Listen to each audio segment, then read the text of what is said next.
mbokk yi asalaamaaleykum ñu ngi amati mbégte ci mën a jàkkaarloog waaye taskatu xabaar yi ngir mën a jàllale waxtaan bu gàtt nag jëmale ko ci Sénégalais yi. waxtaanu jàmm la, waxtaan la goo xam ne dafa méngoog li nga xam ne mooy suñu taxawaay ci réew mi, ndax àdduna yépp nag xam nañ ni ñun dañuy yëngatu ci politique, waaye ci biir politique googu ñun dañoo tànnal ko suñu bopp ni dañuy féete ci kujje gi, maanaam dañoo bokk ak ñi nga xam ne nañu àndu ñoog ni ñu yoree réew mi ak ni ñuy doxalee ci réew mi. taxawaay boobu mooy suñu taxawaay ci langue politique, te amuñu ci benn laam-laame boo xam ne dina tax benn sénégalais war a mun a xalaat sax ni kii li mu woote newu ci, wala kii war naa mun a bokk ci nga xam ne dañuy woote lii ci suba def la ci guddi. kon suñu option dafa leer, mooy opposant lañu, te opposant radical lañu.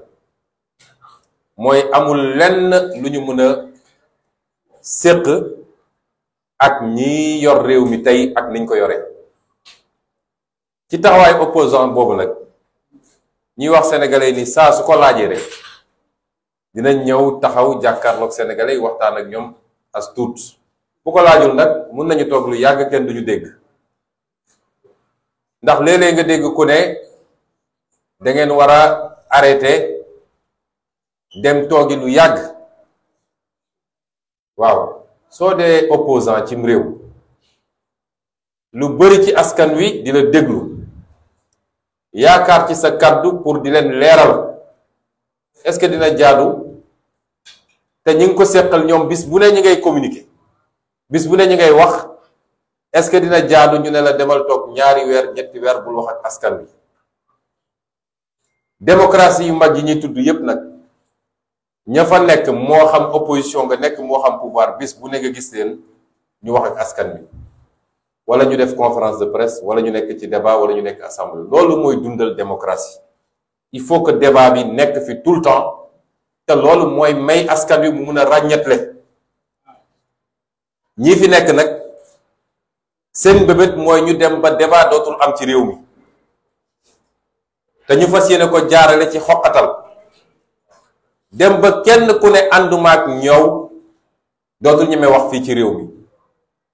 suñ koy male woon nag ci nitu politique yi kese rek déjà problème la, parce que démocratie ci boppam moo laaj mu am ñuy jiite di gouverner, am ñu nekk ci kujje gi di opposé wu. ñaar ñooñu nag respect mu war a dox seen diggante, ndax li war a dox seen diggante ci jongante mooy weccante xalaat, mooy kenn ku nekk andi ay xalaat yu leer nañu, lu nit wax nag teg ci ay firnde. bu ko defee askan wi mën a leerlu ba mën a tànn bu tànn jotee. moo tax ku la ne man dinaa fexe ba opposition du am sama réew rek, kooku du démocrate, kooku bëggul réew mi. nit buñ la falee boo buggee liggéey dëgg-dëgg da nga war a ñaan yàlla sax am opposition de qualité, parce que opposition de qualité moo lay pousse pour loo doon def rek na nga ko yokk, ak loo naroon def ci lu dul yoon rek na nga ko moytu. moo tax ku la ne bëgguma opposition rek mooy narul jàmm ci réew mi. waaye bu doon dafay yem rek ci ñi nga xam ne ñoo waaye kujje politique bi sax lu garaaw la. waaye tey gis nañ ni du journaliste, du société civile, du mouvement citoyen, du kilifa diine, amul kenn koo xam ne dina ci mucc. ku ne ànduma ak Macky Sall rek bu yeboo nga xam ne ñu ngi lay waajal ci complot yoo xam ne dañoo am ay laboratoire yoo xam ne suba ba ngoon jot complot la ñuy liggéey. ñu am ci ay nit yoo xam ne ay nitu tenu lañu, am ci ay nit yoo xam ne ay nitu atte lañu muy magistrat, ñu am ci ay nit yoo xam ne ay politiciens lañu, mu am nit ñoo xam ne sax waa bitim réew yu ñuy liggéeyal la ñoom. loolu yépp xam nañ ko. bés bu ne suñu xëyee seeni liste lañu yor di xool naka la ñuy defee seeni pexe pour diw sàngam wala diw sàngam ñu fexe ba faagaagal ko. li tax nag ñu andi waxtaan ji dañ ciy jiital di ñaan yàlla suñu rakk, suñu xarit, suñu mbokk di Sadio Mané yàlla na yàlla saafaral, yàlla na yàlla def ba li ñépp di ragal bu mu am. ndax Sadio Mané suñu rakk la, di sama xaritu benn bakkan, ñu am relation boo xam ne relation affective la, xaw ma nu ma koy waxee ci wolof. du lu may politiquer nag, ndax kenn mësumaa gis sax ma wax lu jëm ci moom. daanaka ñu bari néew nañu sax ñu xam ni xamante naa ak moom. moo tax su may wax damay wax diggante nit ak nit d'abord, ndax lu mel ni bu amee compétition bu toll nii joueur bu ci waroon mën a dem rek te demu ci moom moo ci njëkk a ñàkk, parce que compétition la boo xam ne kuy football rek ñaan nga yàlla football ko te di ko préparer ay ati at jeu qualificatif ak ni mu méttee ba yàlla yóbbu la foofu. buñ ñëwoon waroo ci dem yow yaay njëkk am njàqare. kon ñu ngi koy ñaanal la ca nit ñi di ragal bu mu am ba fii ak ay fan yu gàtt mu mën a dellu ci ay yitteem, mën a dem ci jongante ga. waaye gannaaw moom ci boppam xam nañ ni askanu Sénégal yépp nag am na yaakaar ci moom ba nit ñi jàpp nañ ni bu ko yàlla dogaloon mënul teew ci mbër ma day mel dina am lu bari lu wàññeeku ci équipe bu Sénégal. donte nag football sport collectif la, du mbirum benn nit. moom dong boo ko jëloon dugal ko ci terrain it defe naa balaa match bi di jeex 1000-0 dina am. kon dafa am ñu mu bokkal équipe bi te kenn ku ne am solo ci li ñuy liggéey, waaye moom da cee am cër goo xam ne ñépp xam nañ ko. kon ñu ngi koy ñaanal ci intérêt boppam, waaye ñu ngi koy ñaanal ci intérêt Sénégal yépp. yal na yàlla def ni li tubaab naan plus de peur que de mal, mooy yàlla buñ liñ ciy ragal bañ a am ci mbir mi. ñaareelu poñ bi nga xam ne bëgg naa ko waxtaan ak Sénégalais yi mooy ci xew-xewu jamono, tooxi doone yi nga xam ne am na ci réew mi te mu juddoo ci yorin gu salte, yorin gu ñaaw yi nga xam ne moom la Macky Sall yore réew mi. bis bu ne nag benn feeñ, waaye li ci gën a yéeme mooy ñoom léegi weddeetuñu. saa seen njombe génnee weddeetuñu, waaye xam ngeen wax ji lan la mooy fan la mbir mi jóge, kan moo ko feeñal. maanaam ngeen jéggal ma ci wax ji, waaye sàcc bu ñu jàpp bu ne fan weddiwul ni moom mu nga doon sàcc, waaye danaan kan moo ma boole. foofu la Macky Sall toll ak nguuram. saa su benn génnee rek seen premier réflexe mooy kan mooy laa tóob, kan moo feeñal mbir mi. loolu bu ab nguur tollee foofu lañ ci mën a jàngee mooy réew mi ngi ci musiba. te lu ci sénégalais xam rek li ci nëbb moo ci ëpp téeméeri junni yoon.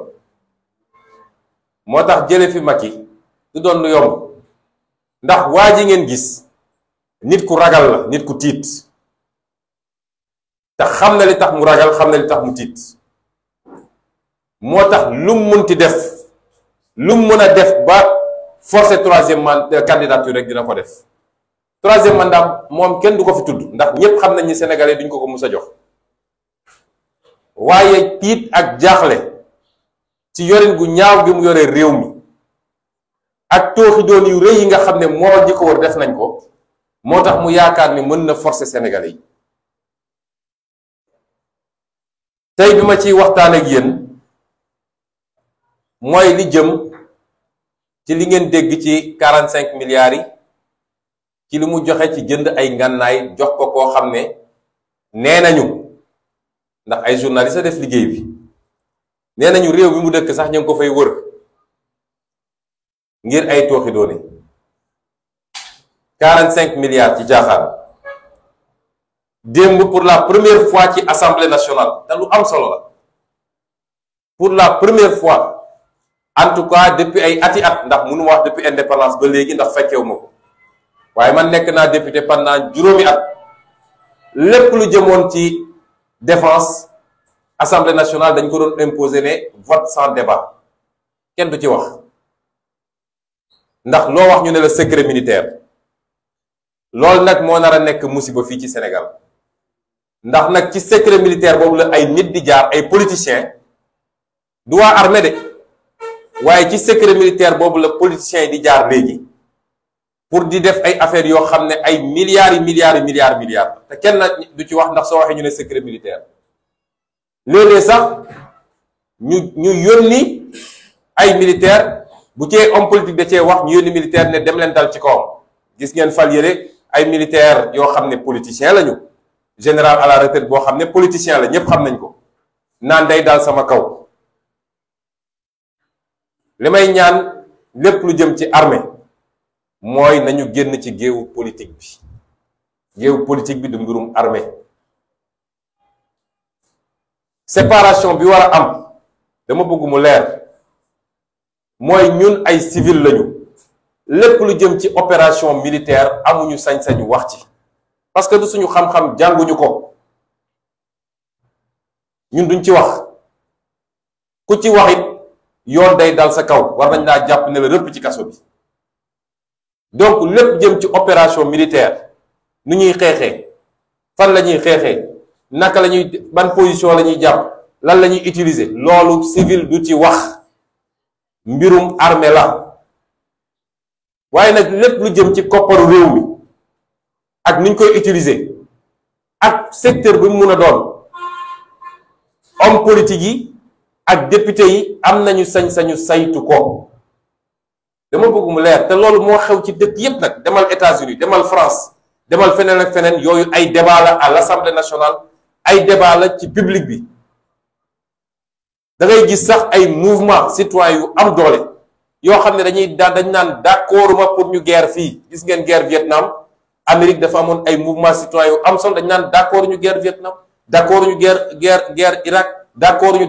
parce que loolu citoyen am na ci sañ-sañ waaye benn citoyen amul sañ-sañu wax ci guerre ga ni muy demee loolu ku ko def yoon war na dal sa kaw kon suñu mbokk takk der yi militaires yi ñoom waruñoo dugg ci politique waruñu cee wax comme ñun ñi waruñoo dugg ci lépp lu jëm ci opération militaire waaye nag alalu réew mi ma dellu baamu ko te toolu doone yëpp di am ci armes yi du militaire yi de ay homme politique ay ministre ay civil ñooy profité ci secret défense pour def ay njombe yoo xam ne ay milliards lañ ci soxla loolu est-ce que dañ ko war a seetaan ci réew mi parce que dërëmu sénégalais yi la jaaykatu caaf bi nekk fii day fay impôt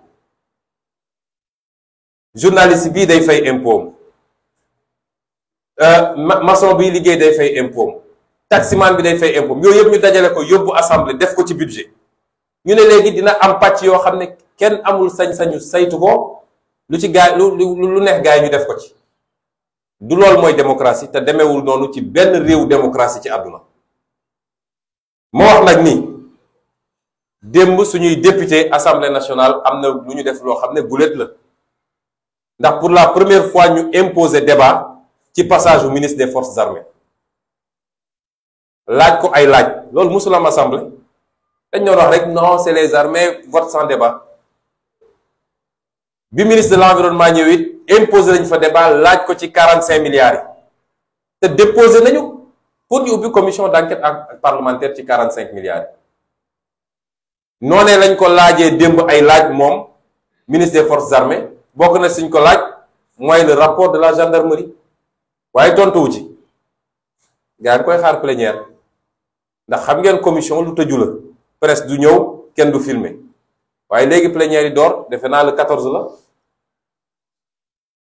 kon la ñuy wax dañ koo dugal ci li nga xam ne constitution jox nañu sañ-sañ bi kenn mënuñu ko tere mooy kopparu réew mi il faut ñu koy saytu 45 milliards yooyu wax nañu suñuy député nañ ko topp ba mu mat sëp ba ñu xam xaalis bi ci ban condition lañ ko joxee ki ñu ko jox est-ce que amoon na référence yi ñu war wañooñ ko war a jox contrat bu toll noonu ak fan la dugal xaalis bi loolu nañ ko leeru ba mu mat sëkk. waaye am na beneen contrat boo xam ne nee nañu journal bi ñuy wax Africa Intelligence ak yeneen journaux te presse nationale bi lu bari yëkkati na ko ci waat nee nañu ñi nga xam ne ñoom la ñuy tuddee benn famille bu ñuy wax famille Pérez nga xam ne ay israélien lañu israélien doom ji tudd Idan Pérez baay ji tudd su ma fàttewul tur bi dina ñëwaat waaye daal ab famille la Gabi Pérez famille boobu nee nañu am nañu benn contrat ak état Sénégal boo xam ne 300 millions d'euros lañ ci xamagum 300 millions d'euros loolu soo koy xayma ci CFA jege na 196 milliards de francs CFA kooku koppar la de boo xam ne moom Macky Sall dafa dem lebi waaye comme nee na Sénégal dañoo am problème trésorerie xaalis ñooñu ñoo ko garantir ñoo ko jox caution garantie pour que ñu mun ko lebal xaalis bu ni toll waaye xaalis ba lebu ko pour tabax ay hôpitaux de te Sénégal yaa ngi bëgg a dee lebu ko pour tabax ay école lebu ko pour régler problème mu ndox mi wala problème mu mbëndu Sénégal lebu ko pour defar ay tali yu Sénégal yi mën a daw lebu ko pour defar mbayu Sénégal bi nga xam ne tey suuxe na ba jiw ju baax sax suñu mbaykat yi mënatuñu koo am engrais mënuñu koo am lebu ko pour defar càmmu Sénégal bi lebu ko pour jàppale politique industrielle pour que ñu mën a teg réew mi ci yoonu développement lebu ko pour politique boo xam ne dina yombal ndaw ñi ñu am liggéey waaye xam ngeen ci lan la ko leb xaalis boobu yépp mi ngi ko leb pour dem jënd ay gànnaay yu muy dalee ci askanu Sénégal xaalis mi ngi ko leb pour dem jëndi ay gànnaay ndax la ci ëpp boo wax bu ngeen xoolee léegi gendarmerie bu dara xewee ak police li ñuy génne jamono Ablaye Wade dañ doon wax dragon ñu naan benn dragon la wala ñaar léegi boo demee ba fëngale mi sax di nga fa fekk juróom wala fukki dragon yu ñu fa gaare xaalis bu ñu leb pour jënd matériel boo xam ne ci waajtaayu ñetteelu candidature nu ñuy def ba dal ci kaw askanu Sénégal damm askanu Sénégal rey askanu Sénégal gaañ askanu Sénégal ci loolu la lebee ci turu Sénégal 196 milliards yoo xam ne ñun ak suñuy setaat dañ koy fay lu doy waar te kenn xamul lan moo ne ci suuf dëgg moo tax ñu ne suñu waa groupe parlementaire dañu waxoon sénégalais ni jox leen ñu majorité assemblée nationale mbir mi soppiku gis nga démb bi ñu ñëwee assemblée suñuy député dañoo njëkk a féliciter armée nationale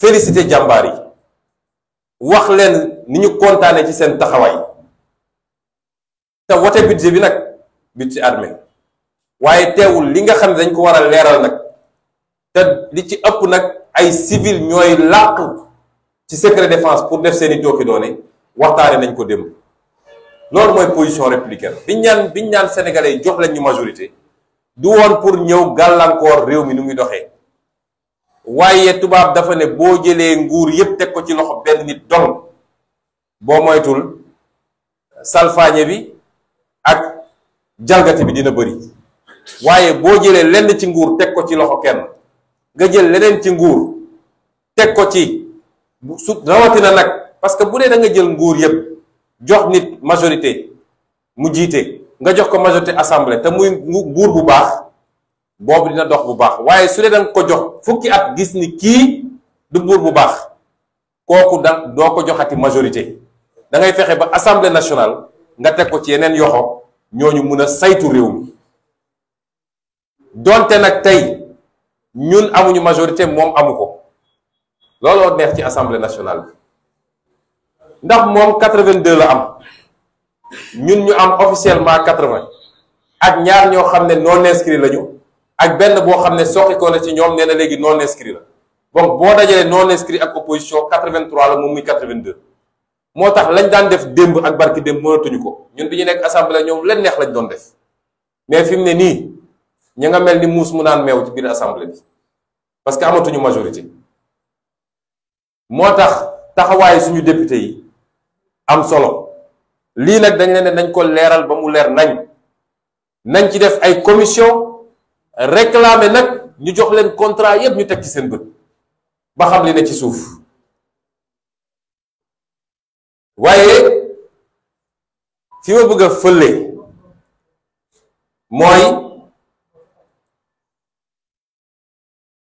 li tax ma dooree foofu rek mooy fi ma bëgg a fële dafa am rapport ak ñooña mooy gis nga sénégalais bu ñu moytuwul léegi dootuñu am patrimoine immobilier état du Sénégal rawatina centre-ville parce que Macky Sall ak ñi mu àndal ñi ngi daggati li fi nguur yi fi jaaroon yépp bàyyi woon ndax xam ngeen Sénégal bi muy am indépendance dafa am indépendance ak li ñuy wax patrimoine immobilier mooy ci wàllu suuf ak bâtiment dafa bëri loo xam ne tubaab bi muy dem da koo delloo état du Sénégal mooy loo xam ne ñun ñëpp a ko moom muy suuf su bëree bëri te li ci ëpp ay bâtiment ñoo ci nekk fi mu toll nii suuf soosu nag Macky Sall ak ñi mu àndal ñi ngi dagg di joxe rek fan lañ ko jaare parce que loi dafa leer loi dafa ne suuf su nguur moom état du Sénégal explication yi dama bëgg mu leer suuf soo xam ne état du Sénégal moo ko moom rawatina bu dee dafa am ay bâtiment yuñ ci tabax kenn amul sañ-sañu jaay ko lu dul assemblée nationale yóbbu nga fa ba assemblée nationale voté loi autorisé la ne demal jaay waaye ñoom fan lañ koy jaare dañu teg seen benn deal seen benn technique boo xam ne lu doy waar la li ñu njëkk a def mooy xam ngeen dafa am li ñuy wax agence de gestion du patrimoine bâti de l'État AGPBE agence boobu am na décret bu ko créé woon décret bi ça daté de 2013 waaye 2018 bi moom président Macky Sall dafa changé décret boobu ne léegi agence boobu am na sañ-sañu di joxe ay baux c'est-à-dire di signer nit ñi bàyyi ci terrain yi nga xam ne askanu Sénégal moo ko moom normalement bàyyi moom lépp dafa waroon jaar direction générale des impôts et domaines rawatina direction des domaines léegi ñu créé benn agence boo xam ne ci moom lañ ko rattaché agence boobu léegi moo am sañ-sañu su toogee xool immeuble ba mu neex ko mu ne immeuble bi dama ciy defal bàyyi Ousmane Sonko bàyyi emphytéotique mooy nu mu tuuti 18 ans lay doon gën saa bëri 50 ans lay doon ñu ne léegi foofu lañ koy jaare pour di joxe immeuble yi loolu mooy acte premier bi nga xam ne def nañ ko 2018 ñu jël benn décret numéro 2018-2129 du 6 décembre 2018 moom la Macky Sall njëkk a jël ndax ñoom suñuy def dañ koy planifier bi ñu paree loolu nag la ñu commencé di joxe ay baux yéen ñëpp fàttaliku ngeen yéen journalistes yi junjoon naa ko fii sama benn conférence de presse ma ne leen bindoon naa bi may nekk assemblée nationale le 16 octobre 2020 bindoon naa une question écrite adressée ko gouvernement bi ne leen am na ay immeubles yoo xam ne jël ngeen ko jox ko ay privé te anam yi ngeen ko joxee jaarul yoon parce que am na ci yoo xam ne sax dañ ko jox ay privé pour 99 ans alors que loi bi dafa ne bail emphytéotique mënul dépasser 50 ans nga joxe ko pour 99 ans may ne loolu fan ngeen ko teg. ma limal leen woon ci immeuble yi nga xam ne joxe nañ ko bokk na ci immeuble bi ñuy wax Brière de Lise nekk ville ñi xam ville xam nañ ko ñu jox ko Sénégindia pour 99 ans. ñu jëlaat immeuble bi ñuy wax Sénégal Hôtes Invest bi nga xam ne rue Carnot la nekk benn immeuble bu nekk rue Carnot laa bëgg a wax ñu jox ko benn société bu tudd Sénégal Hôtes Invest. ñu jëlaat benn immeuble bu nekk rue Cléber jox ko société bu ñuy tuddee Sénégal Global Solution. ñu jëlaat benn immeuble bu nekk rue Hachimoutal ñu jox ko benn société bu tudd Fleur Sassu ba ci fi nekkoon direction de l'élevage ñu joxe ko te lii lépp nag jaarul assemblée nationale. te wax naa leen ni loi dafa ne munoo jël immeuble boo xam ne état moo ko moom dem di ko joxe te jaarul assemblée nationale. bi loolu amee nag bindoon naa leen question écrite ñu tontu yoo xam ne daanaka tontuwuñu ci li ma wax nii moo tax ma ne nag comme yàlla may nañu tey doole assemblée nationale lépp dinañ ko jébbal suñuy député ñu ubbiwaat dossiers yi parce que alalu réew mi la te dañu nangu ñu sànke ko ni ñu ko bëgg a sànke. am na ci immeuble yooyu yoo xam ne tey ñañu ko jox rasé nañ ko ba ñu ngi fay tabax ay gratte-ciel ay immeuble yu kawe te kenn xamul ci yan anam la. waaye li tax ma wax sànq commencé ko ñi ñu joxoon contrat bi les 196 milliards pour ñu jënd ay armes pour Sénégal li tax ma commencé ko foofu dafa fekk ñooñu dañu am benn société bu tudd AD Immobilier boobu Macky Sall daf leen signer benn décret bi mi ngi nii daf leen signer benn décret daa di jël juróom benn titre foncier yoo xam ne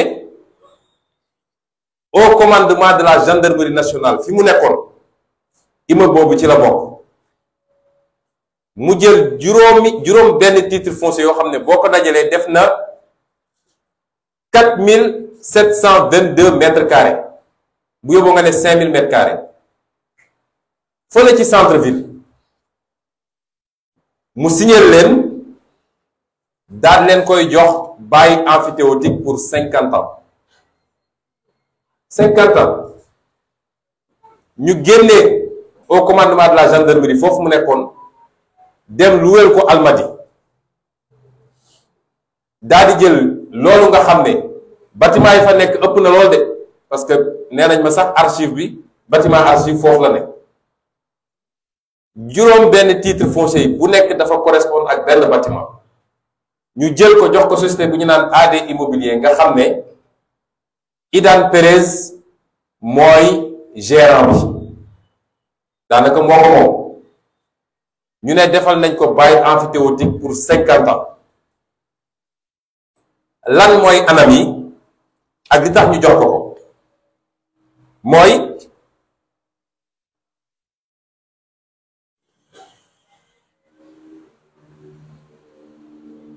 tey ma njëkk a wax ni immeuble boobu soo génnee bâtiment yi soo jëloon rek suuf si assiette bi boo ko doon xayma tey nu mu tuuti valeur u 7 milliards la parce que yéen yëpp xam ngeen ni centre ville tey mètre carré bi ci valeur marché bi ñu ngi koy jaay diggante 1,5 million ak 2 millions def leen calcul bi boo jëlee sax 1,5 million nga xam ne moo gën a néew valeur u 7 milliards minimum la ñu jox société boobu te loolu xaymaa bu ñu bâtiment yi fa nekk waaye dañu bind mooy bâtiment yépp da ko war a raser pour tabax fa benn bâtiment commercial boo xam ne moom moo ko moom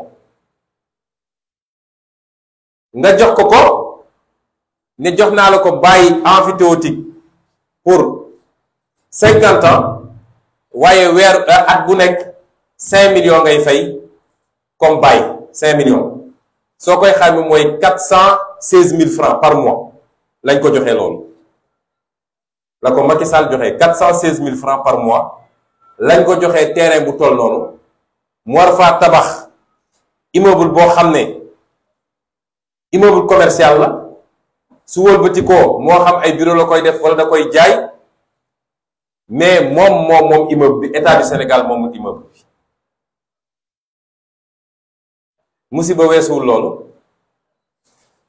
boo leen laajee suba dinañ leen ne déedéet bàyyi lañ ko fa jox suuf si état du Sénégal moo ko moom bâtiment bi la moom. waaye foog ngeen ni nit dina dépenser ay milliards et milliards tabax benn bâtiment ci suuf ñu ne ko bâtiment bi yaa ko moom ba pare suuf si du ci topp.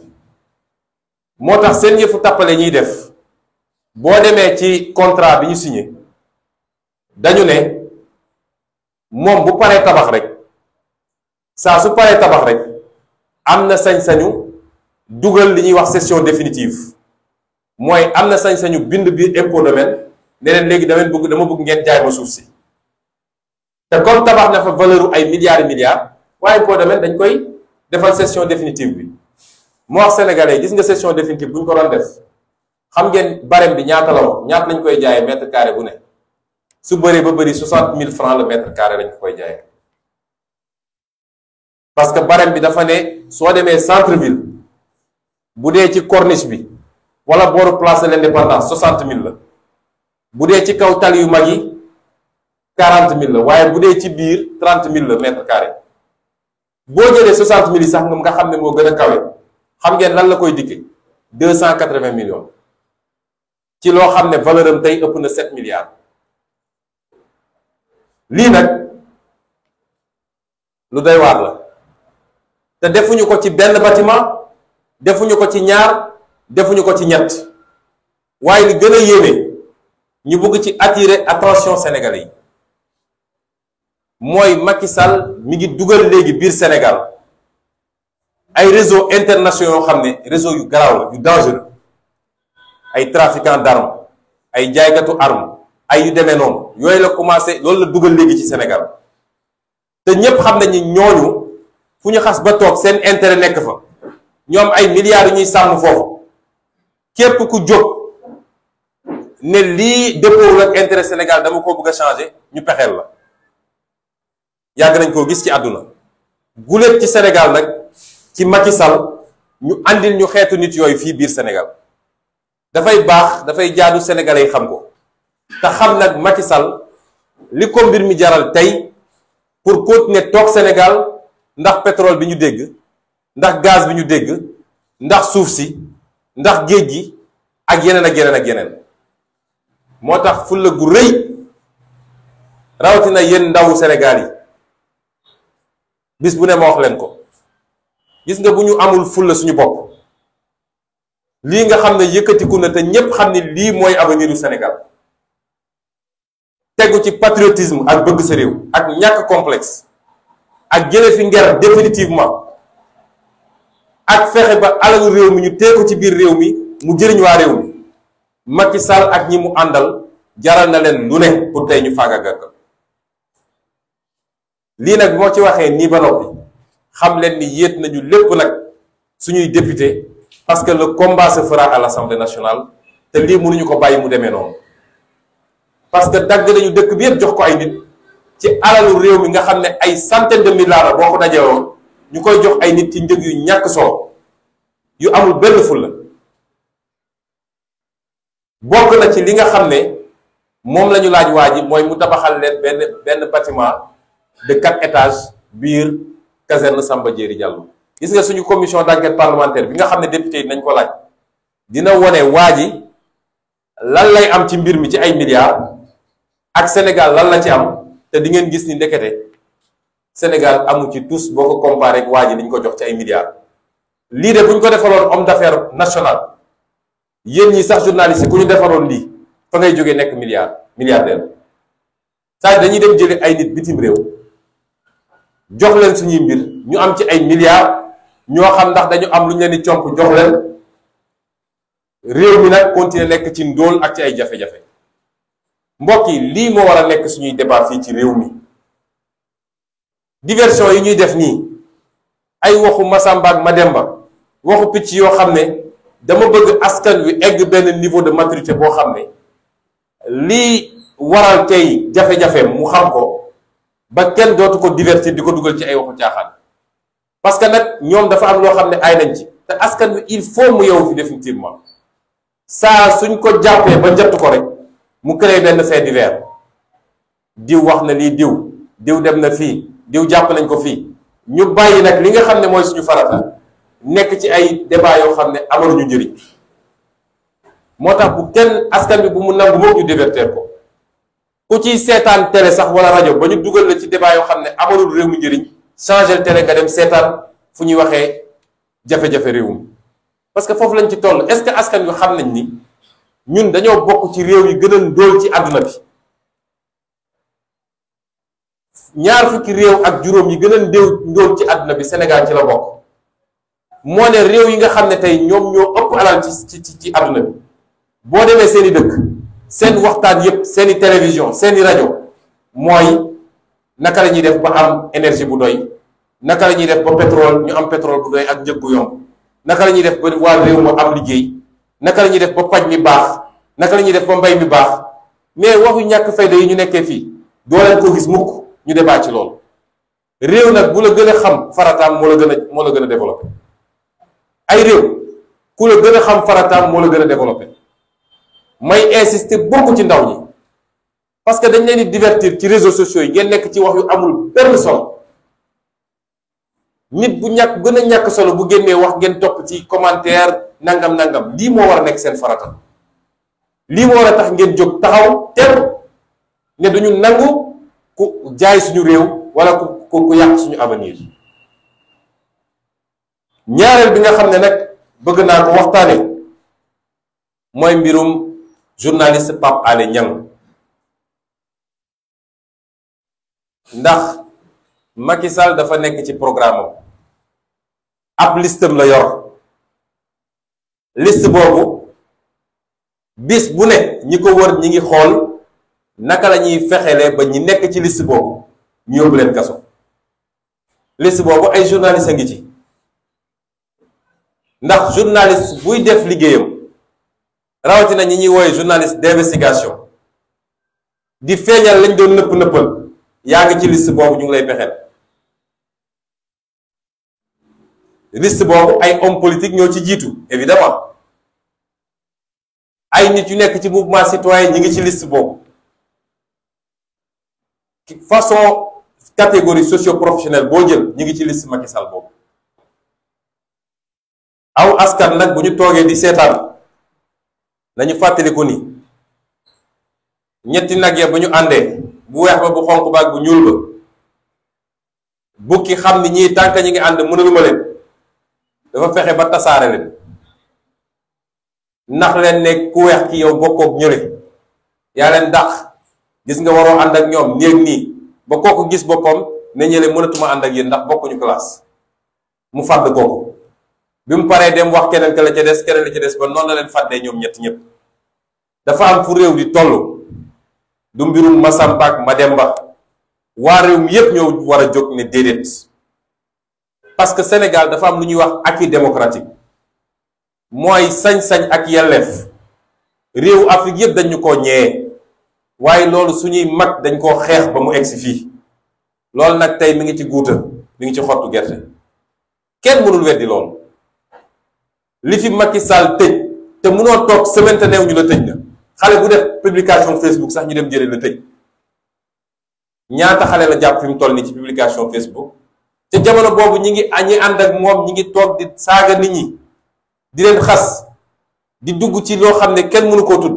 te kenn du leen teg loxo moo tax mbirum Pape Alé Niang du mbirum Pape Alé Niang mbirum Sénégalais yépp la tey lu nit bañ Pape Alé xam nga ni ku bëgg réew mi la xam nga ni patriote la xam nga ni yàgg naa xeex ngir réew mi man Pape Alé yàgg ma koo xam ne yàlla méttim waaye maa ngi fàttaliku 2012 boobu xaw ma ko woon toog naa di seetaan direct 2STV bi ñu ne Ablaye Wade woo na Macky Sall félicité ko Pape Alé Niang dafa jooy en direct ci télé bi xam nga ni kooku jooyul boppam waaye bëgg réew mi ak loolu lu mu rafetee ci réew mi moo taxoon mu def ko. ñépp xam nañ ni suba ba ngoon jot xool luy yàq réew mi mu ne lii mi ngi yàq réew mi te loolu mooy cëram journaliste d'investigation la. kon fee mu nekk du place am moo tax Sénégalais yëpp dañu war a jóg taxaw du affaire journaliste yi kese de man dugaluma sax affaire corporation affaire u Sénégalais yépp la. Sénégal dafa am ay jamono bu jotee doo xàmme kii wala kële xewoon na fi ci mois de février mars bu dee dafa jàpp ni jàpp Pape Alé suba mu jàpp keneen moo tax kenn dootul wax tey la wàllu gën a kaay ndax li ñu xam ñun ak li ñu téye yàlla laa rek nga xam ne mu toll te saa su dara jotee rek nañ ci wax li mu gas suul yépp xam nañ ko te génne naa ci tey dara lii jukki la rek bu ndaw waaye il faut peuple bi xam li xew ba tax nag ñiy woo Sénégalais yëpp ñu jóg taxaw tembe bu jaree def ay manifestation il faut ñu def ko parce que Macky Sall li mu nekkee ñëpp xam nañ ko te dafa am nag ñu ko ci jàppale ñi ko ci jàppale ñi njëkk mooy les acteurs de la justice les acteurs de la justice te chaque fois ma ne leen xam leen ni ci réew mi ngeen dëkk ni ñëpp yor njaboot ci réew mi dafa am loo xam ne dina egg fenn li muy jur ci réew mi du baax li tax saa su buggee def toobi dooneem mu ngi koy jaaree diggante procureur deuxième cabinet wala premier cabinet parce que am na des magistrats debout dans ce pays démb damay waxtaan ak ay avocats ñu ne ma li leer ba leer mooy dossier bi am na ay juges yoo xam ne buñ leen ko joxoon Pape Alé ñibbi këram waaye toujours su ñuy def seeni affaire soo seetee ancien 8e cabinet nekk léegi 2e cabinet wala premier cabinet fa la ñuy yóbbu dossier bi man démb nëgëni si la ma avocat Pape Alé woo ne ma dossier bi 2e cabinet lañ ko bëgg a jox te suñ ko joxee mandat de dépôt lay def te xam nañu buñ ko joxoon yeneen juge Pape Alé këram lay reeree démb ñiy def loolu nag ba pare ñibbi ñoom tranquillement Pape Alé dafa am soxna am ay doom am ay waajur yoo xam ne tey seen wér-gu-yaram demeewul noonu yow nga def li nga def te xam ni tegoo ko fenn ndax avocat yi nee nañ ma bi muy def dafa ne je suis désolé j'ai pas de solution nga def loolu ba pare yow xam ni nit deful dara lu tax ñu war koo yóbbu rëbës nga yóbbu ko rëbës ñibbi sa kër ñu tegal la sa ceebu jën ak sa ataaya nañu xam ni lu ñu def rek dinañ ko layawaat ci kanamu borom trop c'est trop démb damay waxtaan ak ay magistrat ñoom ñoo njëkk a d'accord ni justice bi yàqu na waaye dañ ma ne yow dañ ma ne président Sonko yow yaa gën a xam ni li yàq justice bi yëpp weesuwul 10 personnes yoo xam ne dañ leen teg ci ay fonctions yoo xam ne lu ñu xam la waaw bu loolu amee nag ñoom ñooñu sax magistrat yi ñoo war a njëkk a dénoncer loolu parce que organisation syndicale du rek jox leen may avantage jox leen ma ay prime jox leen ma ay terrain waaye ni kër gi di doxee da ngeen ko war a xool su jaarul yoon ñoo ko waroon njëkk ne lii jaarul yoon nañ ko rectifier kon la ñu def ñoo ko tey te ñu ngi ko dugal ci li ñuy wax tentative de musellement ba kenn dootul wax jàpp ni suñ ko yóbbuwoon instruction juróom benn weer la ci yoo xam ne juróom benn weer yoo xam ne dootul mën a wax dégg naa ci bi ñuy clôturer enquête bi sax commissaire Sankaré dafa ne xawma lan amener en instruction pour vérifier ses sources journaliste du soyoon loolu man de duma journaliste waaye jàpp naa ni c'est une règle élémentaire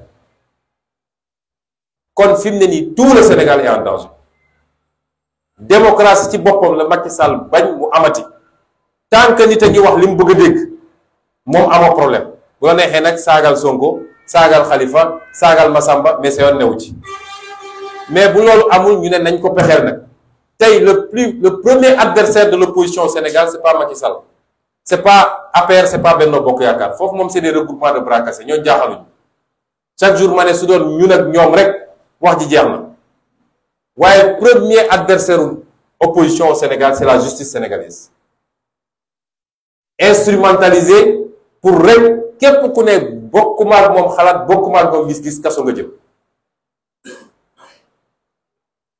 gendarmerie ak police tegu ci. du ma ne gendarme yëpp du ma ne policier yëpp comme du ma ne magistrat yëpp tamit li ci ëpp ci magistrat yi bokkuñu ci lii te ñoo koy naqarlu ci suuf waaye ñi ñu teg ci bopp ba pour ñuy def liggéey bi nga xam ne moom la waa ji bëgg boo génne loolu ci Macky Sall dara desi ko fi dara askan wi won na ko gannaaw parce que dem na ba gis xar kanamam dëgg loolu moo xew fi Sénégal kon nañu bàyyi li ñu nekkee. dama doon waxtaan ak Khalifa Sall benn bés mu ne ma juge bi ma inculpé woon fekk na ma rëbës ne nañ ma génne bañ ma génnee mu ne ma damaa ñëw du dara damaa ñëw pour baalu la àq ndax xam nga rek léeg-léeg mënuñoo bañ. loolu magistrat dina waxee noonu est-ce que ñoom xam nañu liberté lan la liberté nit yàlla dafa mooñaale nit ak liberté nit boo ko xañee liberté xañ nga ko lépp. nga ñëw xañ nit liberté ci yow loo xam ne leeral ni sa digganteeg sa borom boo sànni woon sa sijaada di julli xam nga ni lii ma def du yoon naka la nit di demee ba egg niveau boobu après nga dem naan yaa ngi baalu ji àq ma ne ko yow tu es trop gentil man su doon man appes la fay jële foo ñu bàyyi li yenn nii nit ñi duñu ay objet yoo xam ne su la neexee nga teg fii su la neexee nga sànni fële. ñetteel bi ma bëgg a aborder it ci lu gaaw mooy semaine passée dama leen yégaloon ni dina am ay plainte ñuy déposé bis ni ki démb déposé naa ñaari plainte contre Serigne Bassirou Gueye benn bi déposé naa ko auprès du premier président de la Cour suprême ñaareel bi déposé naa ko auprès de l'IGAJ l'inspection générale. IGAJ moom mooy def procédure disciplinaire soxlawul autorisation kenn pour def ko waaye Cour suprême moom mooy àtte magistrat bu dee dafa def lu dul yoon waaye pour mu def ko nag il faut que ministre de la justice autorisé may wax ni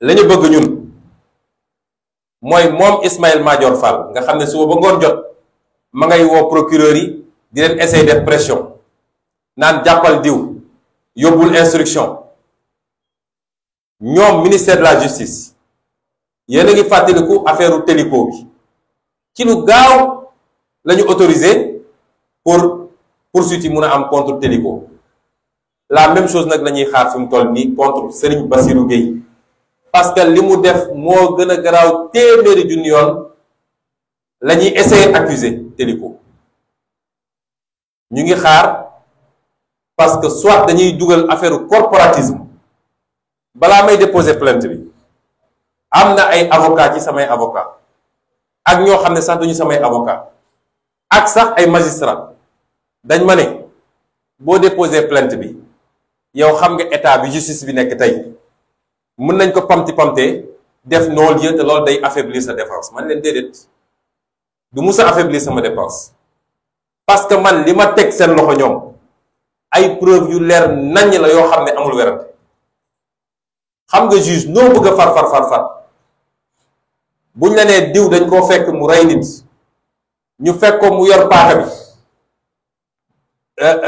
teg ko ci baatu nit rey ko kooku mu ak noo bëgg nit ki munoo ko bàyyi mu dem li tubaab di wax des évidences ñun noonu la ñu teg seen loxo buñ ko jaarale yoon wasalaam buñ ko jaarul yoon nag liñ yor yépp dinañ ko jox askan bi xool parce que dafa am ñoom seen justice mais dafa am justice populaire te ñun moo ñu ëppal solo fi mu toll nii waaye nag am nañu njort bu rafet ak yaakaar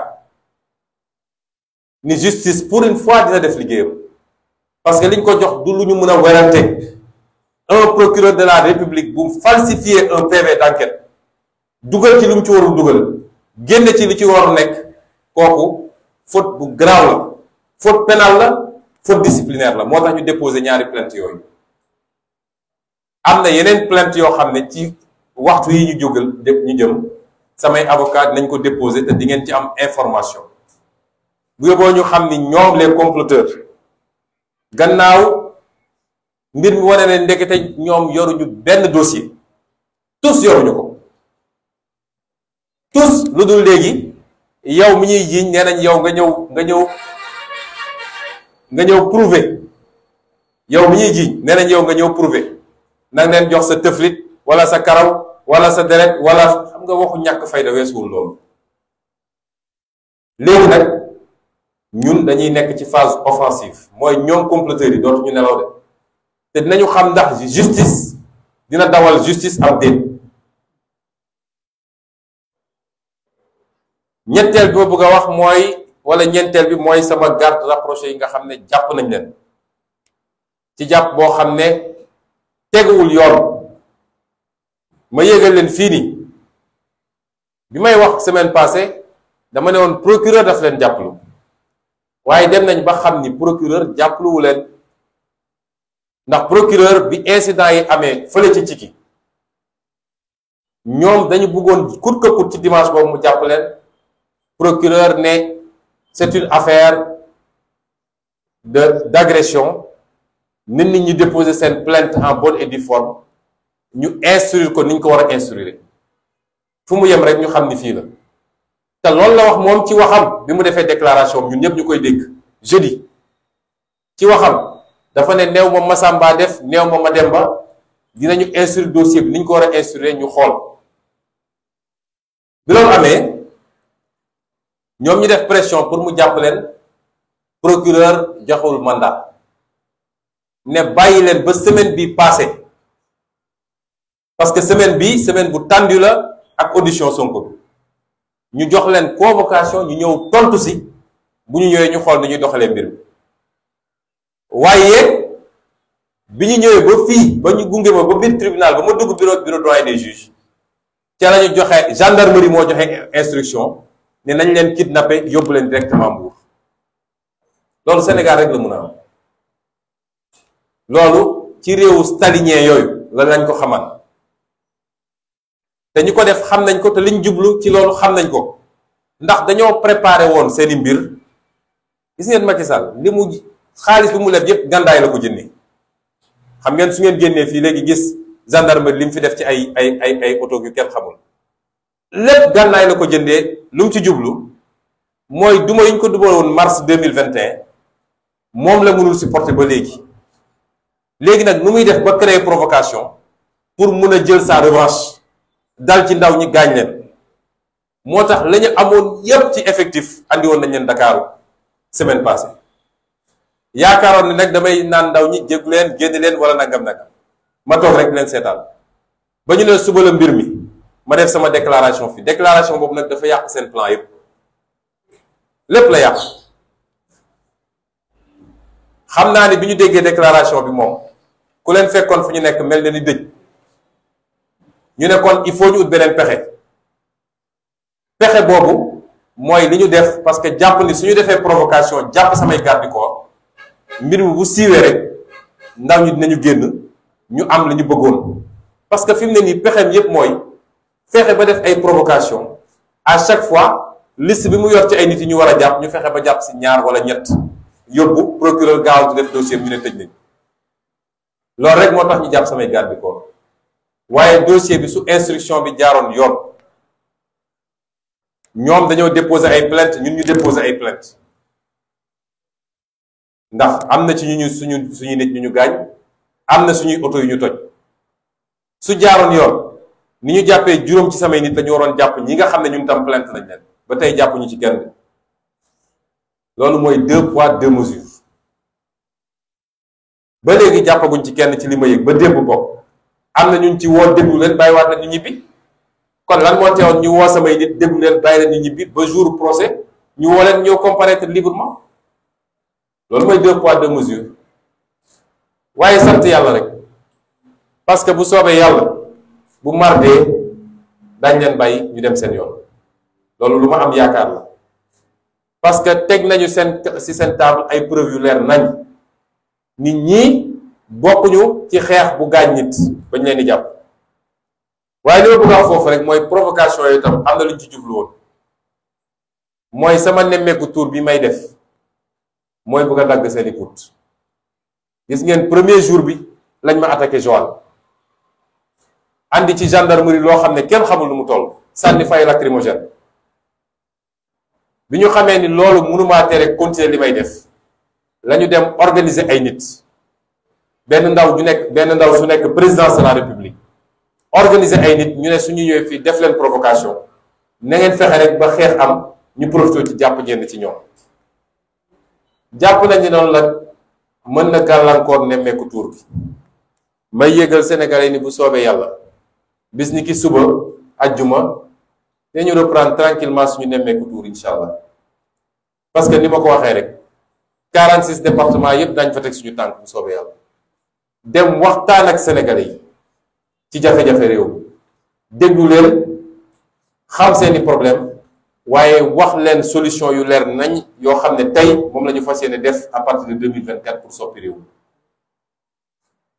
loolu kenn mënuñu koo tere def bu andi woon armée nationale sax duñu tere def suñu nemmeeku tuur te wax naa ko am ñu jafe-jafe garde du corps waaye dinaa wax nag ni li ma mës a wax laay wax ñun duñu mës a song kenn mësoo gis ñu attaqué nit waaye duñu mës a seetaan ay nit jóge fële dal suñu kaw gaañ ñu rey ci ay nit ñu leen di seetaan li may ñaan Sénégalais yi kenn ku ne na waxtaan ak ay mbokkam jàpp leen ñu toog parce que li xew ci gi defe naa bu ñu leen dooroon dëgg tey coow li du nekkee lii nun duñu song kenn duñu saaga kenn duñu tooñ kenn jàmm lañuy dox ndax jàmm weesuwul dem seeti Sénégalais yi seen biir kër seen biir koñ waxtaan ak ñoom ci tolluwaay réew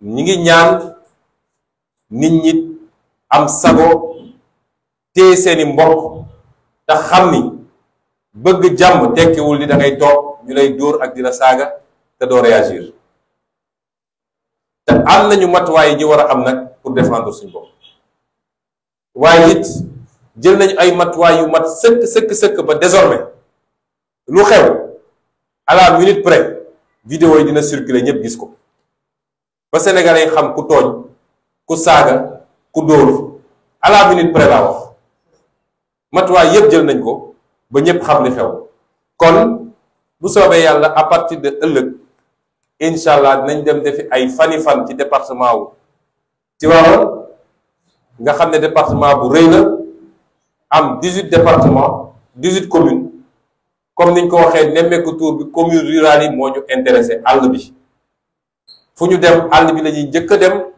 waxtaan ak ñoom baykat yi sàmmkat yi nappkat yi jigéen yi transformatrices yi yooyu moo ñu gën a intéressé bu ñu paree loolu nañu xool nag chef lieu de région bi suñ fa mënee def dara ñu def ko mbokk yi mooy juróom yi poñ yi ma bëggoon waxtaan ak yéen dinaa ko faram-fàcce nag donte taxawaay bi gudd na ci kàllaama nasaraan def ko résumé bu ko defee après bu dee am na quelques laaj ñu déglu ko doog a yeewi ñëpp bu soobee yàlla. Je commencerai mon allocution par souhaiter un prompt rétablissement à notre jeune frère, notre ami Sadio Mané, qui aurait subi une blessure lors du week-end passé dans le cadre de ses activités professionnelles. Nous savons tous ce que Sadio Mané représente pour le Sénégal. Je dirais que personnellement, il représente beaucoup parce que nous avons des relations affectives et personnelles que nous n'avons jamais mises au devant parce que nous ne sommes pas de ceux qui essaient d'exploiter politiquement les images des autres. Nous avons eu une petite conversation il y a à peine une semaine où nous lui souhaitions d'aller au mondial dans la meilleure forme possible. Dieu a voulu qu'il soit légèrement blessé. Nous prions pour qu'il y ait plus de peur que de mal, pour qu'il se rétablisse rapidement, parce que nous savons ce que Sadio Mané représente pour l'équipe du Sénégal. Certes, le football est un sport collectif, mais dans tout groupe, il y a des éléments déterminants et je pense que nous nous accordons tous à reconnaître que Sadio Mané est un élément déterminant pour l'équipe nationale de football du Sénégal et particulièrement pour une compétition aussi importante que la Coupe du Monde. Au-delà des attentes des Sénégalais, nous savons tous aussi que de manière subjective, une Coupe du Monde, c'est extrêmement important dans la carrière d'un joueur. Et ce serait un gros coup pour lui s'il ne parvenait pas à y participer. Pour le moment, les nouvelles semblent plutôt rassurantes. Nous allons tous joindre nos prières pour que Sadio Mané se relève rapidement. En lion qu'il est, un homme qui est venu de très loin pour arriver là où il en est. Il en faut du courage pour cela et c'est ce courage-là qui va, Inch'Allah, lui permettre de se relever et de participer à la Coupe du Monde. Il est forfait. Mais la presse vient de m'annoncer la très mauvaise nouvelle. N'allez pas vite en besogne, vous aussi. Ne nous privez pas de... Bref, gardons encore cette incertitude. Pour le reste du résumé en français, j'aimerais revenir sur quelques points de l'actualité nationale et dire simplement que nous sommes face à un régime aux abois. À tout point de vue, je reviendrai ultérieurement sur ces mesures fantoches de baisse des prix des denrées, les 11 éléphants blancs comme a titré une certaine presse d'ailleurs. Mais aujourd'hui, je voudrais parler des scandales sous le régime de Macky Sall ou de quelques scandales. Vous aurez remarqué sur le plan formel d'abord qu'aujourd'hui, il ne sait même plus de nier quand un scandale les éclabousse. La seule question c'est qui est la taupe, qui a fait fuiter tel ou tel document. Quand un régime en arrive à cela, c'est extrêmement inquiétant pour le pays. Et ce qui est révélé n'est que la face apparente de l'iceberg en réalité. Parce qu'il y a beaucoup plus grave encore dans la gestion de Macky Sall. Et c'est pourquoi cet homme va tout faire pour se maintenir au pouvoir, parce qu'il a peur. Quand vous regardez ce président parler, quand vous regardez son faciès, au-delà de des façades, vous vous rendez compte qu'on a affaire à un homme qui a peur. Et quand un homme qui tient le pouvoir et qui est ce qu'il est, parce que nous savons tous qui il est, quand cet homme-là a peur, il devient un homme dangereux pour chacun et chacune des Sénégalais. Il devient un homme dangereux pour nos acquis démocratiques et il devient un homme dangereux contre toute contradiction par rapport à sa politique. J'aimerais parler d'un point qui peut plus ou moins s'apparenter à des questions liées à la défense nationale. Mais je voudrais avant tout dire quelque chose. Nous sommes des acteurs politiques. Nous avons assumé d'être des acteurs politiques. Et quand nous sommes entrés en politique, nous nous sommes fixés comme objectif de tout faire pour relever le niveau du débat politique. De tout faire pour que les vraies questions, les questions essentielles soient débattues dans ce pays.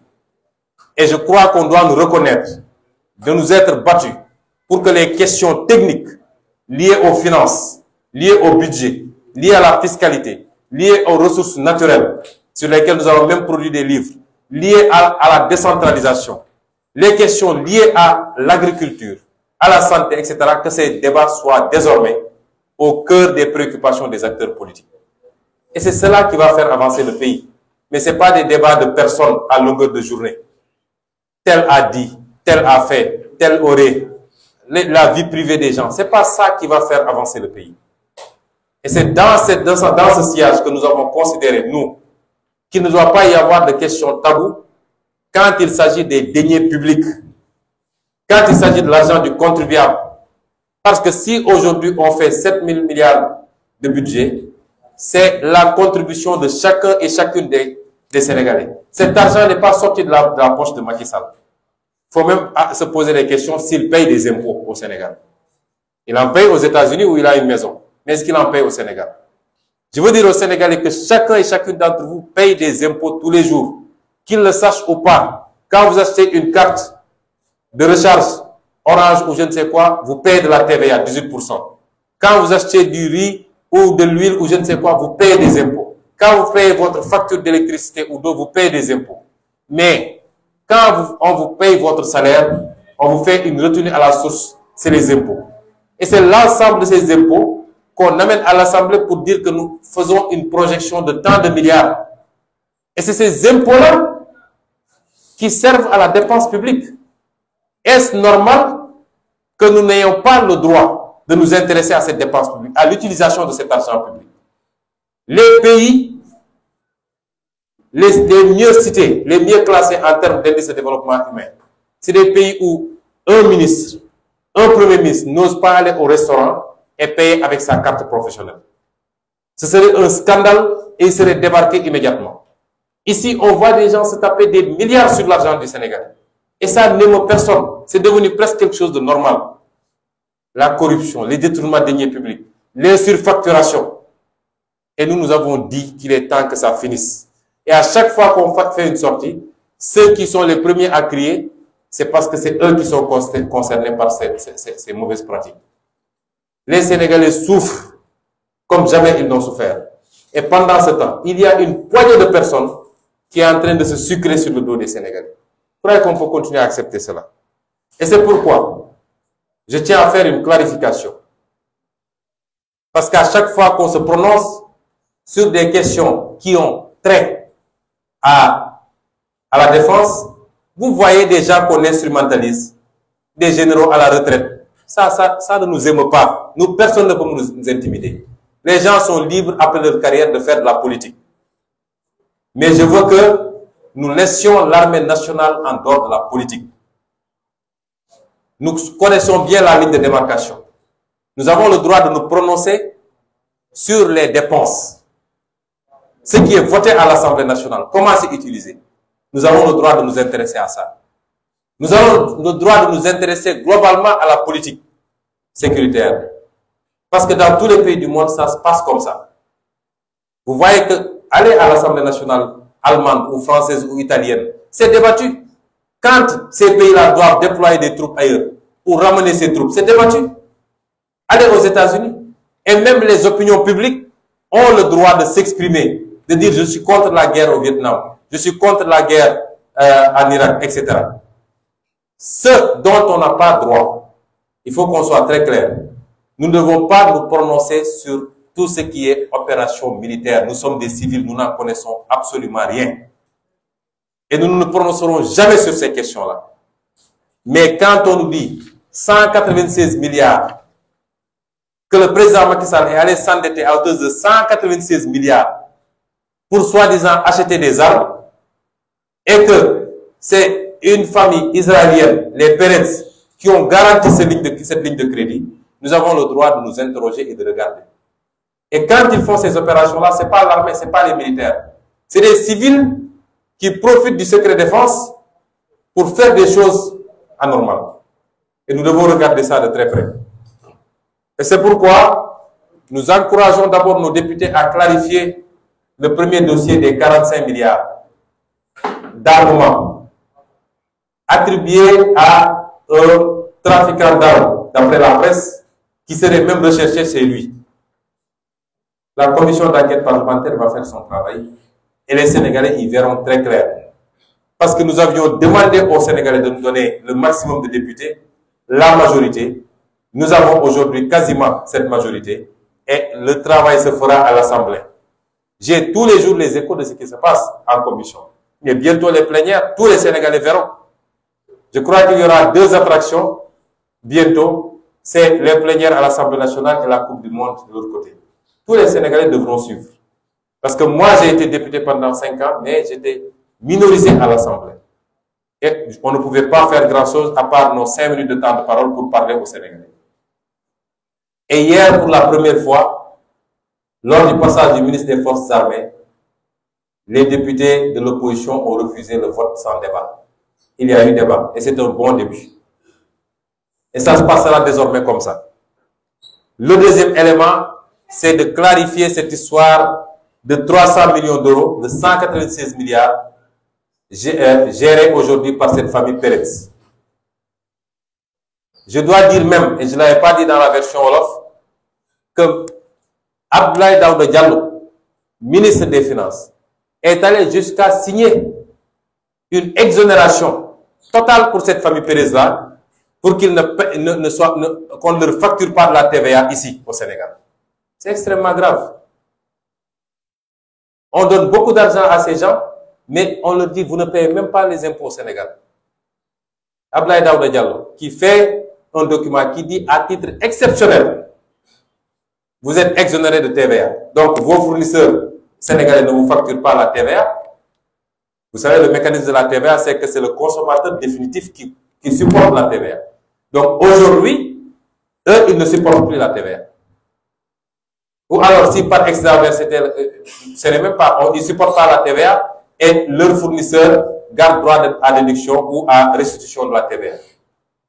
Voilà là où on en est dans ce pays. Mais si j'ai parlé de cette famille et de ses relations extrêmement douteuses avec Macky Sall et son régime,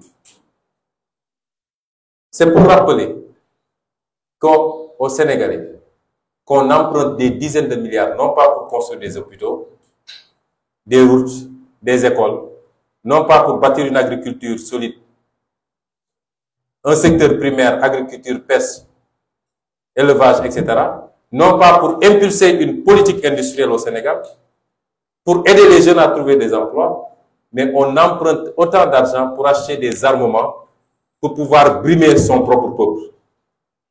C'est ça le régime de Macky Sall. Mais ils ne se sont pas arrêtés à si bon chemin. Il y a un scandale, parce qu'avec cette famille Pérez, Macky Sall, dans le cadre de son programme de cession du patrimoine immobilier de l'État du Sénégal, vous savez qu'après l'indépendance, l'État du Sénégal a hérité d'un patrimoine immobilier extrêmement important. Parce que Dakar était la capitale de l'AOF. Et le colon appartant a laissé énormément de choses qui appartiennent aujourd'hui à l'État du Sénégal, au centre-ville, au plateau. Et nous savons aujourd'hui l'enjeu financier que représente ce patrimoine immobilier. Macky Sall et son régime ont commencé un processus de cession de ce patrimoine immobilier. Pour ce faire, qu'est-ce qu'ils ont fait? Ils ont commencé par modifier le décret de 2013 qui créait l'agence de gestion du patrimoine bâti. Ils l'ont modifié en 2018 pour dire que maintenant cette agence a la possibilité de concéder des baux emphytéotiques, c'est-à-dire minimum 18 ans, maximum 50 ans. Et je dis qu'ils ont concédé des baux sur 99 ans, alors que la loi a limité ça à 50 ans. Ça, c'était le premier acte. Ensuite, ils ont commencé à concéder des baux à plusieurs sociétés, Sénégindia pour l'immeuble Brière de Lys, Sénégal Hôtesse Invest pour un immeuble à la rue Carnot, ainsi de suite. Et ils ont repris le même processus avec cette famille Pérez, une société qui s'appelle AD Invest, AD Immobilier. Je vous dis que dans le cadre de l'armement et des bâtiments, cette famille Pérez a deux sociétés qui s'appellent AD Trade et AD Con. Maintenant, ça, c'est la troisième qui s'appelle AD Immobilier Sénégal. Et c'est avec cette société-là que Macky Sall, à travers l'agence de gestion du patrimoine bâti de l'État, a fait signer d'abord un premier contrat, un bail, pour leur donner l'immeuble qui abritait le haut commandement de la gendarmerie, mais ils y ont ajouté 5 autres immeubles, c'est-à-dire toute une partie de maisons. Toute une partie de maisons. 4722 mètres carrés, presque 5000, au centre-ville. Et ils ont cédé, ils ont établi un bail emphytéotique au profit de cette société. La contrepartie, c'est que cette société devait construire un immeuble de R+4 qui doit abriter le haut commandement de la gendarmerie, ici à la caserne Samba Diéry Diallo. Mais l'immeuble va construire sur ces 5000 mètres carrés un immeuble commercial de très haut standing qui lui appartient à lui. Je ne sais pas si je me fais comprendre. Je veux dire que là où se trouve cette assiette foncière, le mètre carré aujourd'hui sur la valeur marchande, c'est minimum 1,5 million. Et ça peut aller jusqu'à 2 millions ou plus. Si vous faites le calcul, vous serez à 7 milliards et quelques. 7 milliards 83 millions, exactement. C'est ça la valeur du terrain. Je ne parle même pas des bâtiments.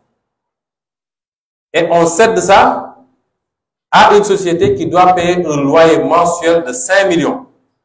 Un loyer annuel de 5 millions, c'est-à-dire un loyer mensuel de 416 000 francs. On leur donne cette assiette foncière. Mais le pire, et c'est ça l'astuce, c'est par ça qu'ils veulent passer pour faire la cession définitive.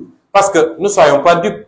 Une société ne va pas construire un immeuble commercial à coût de milliards pour dire après que le terrain ne m'appartient pas, ça appartient à l'État du Sénégal. C'est pourquoi dans la Convention, il est dit, à l'article 27, dans la Convention, il est dit que dès que la société finit de construire, elle peut demander la cession définitive. Et l'État du Sénégal va instruire les domaines pour qu'on lui fasse une cession définitive. Vous savez, le barème qui est appliqué aujourd'hui par les domaines, si la société devait bénéficier de la cession définitive, le mètre carré là-bas, au maximum, c'est 60 000 francs. Et au minimum, c'est 30 000 francs. Ça veut dire qu'on cédera à cette société un terrain d'une valeur de 7 milliards, on lui cédera ça à 280 millions. C'est scandaleux. Et c'est ça que vous allez retrouver dans tous les autres sites que j'ai cités. Et c'est pourquoi nous allons demander à nos députés de clarifier ces questions-là. Parce que trop, c'est trop. Ces pratiques prébandières constantes, entretenues par un régime, souvent avec des hommes d'affaires étrangers extrêmement douteux. Rappelez-vous que pour le pétrole, ils avaient fait la même chose avec Franck Timis qui était recherché chez lui et qui n'avait aucune référence pour qu'on lui donne des blocs pétroliers et qui n'a pas réalisé les investissements pour lesquels il avait pris des engagements. Et c'est celui-là qu'ils avaient été allés prendre pour vendre notre gaz à vil prix. Voilà là où nous en sommes et ces dossiers, nous allons les suivre. J'avoue que j'avais déjà déposé une question écrite en 2020, le 16 octobre 2020, sur les autres immeubles. Mais celui-là me semble beaucoup plus grave et il va falloir qu'on le clarifie pour que le peuple sénégalais soit édifié. Le deuxième point que je voulais aborder, c'est l'emprisonnement arbitraire du journaliste Pape Alé Niang. Nous exigeons sa libération. La place de Pape Alé Niang n'est pas en prison. Pape Alé Niang n'est pas un criminel, c'est un professionnel qui fait son travail consciencieusement. Nous exigeons de Macky Sall, de son procureur et de son juge d'instruction de libérer Pape Alé Niang. Nous savons qu'ils ne vont pas entendre parce qu'ils sont dans une logique d'élimination systématique de toutes les voix discordantes. S'ils pensent qu'en prenant Pape Alé Niang pour une instruction de 6 mois, ils auront réussi, ils se trompent. Parce que tout ce que Pape Alé Niang fait, nous pouvons le faire aussi bien ou mieux. Mais il y a des dizaines de Sénégalais, journalistes ou pas journalistes, qui peuvent faire ce travail-là. Ce qu'ils recherchent, c'est l'intimidation par la justice et par le déploiement de forces de gendarmerie et de police. De sorte qu'aucun Sénégalais n'osera plus parler. Et je dis à la jeunesse sénégalaise, si vous succombez à cela, comprenez que votre avenir est compromis définitivement.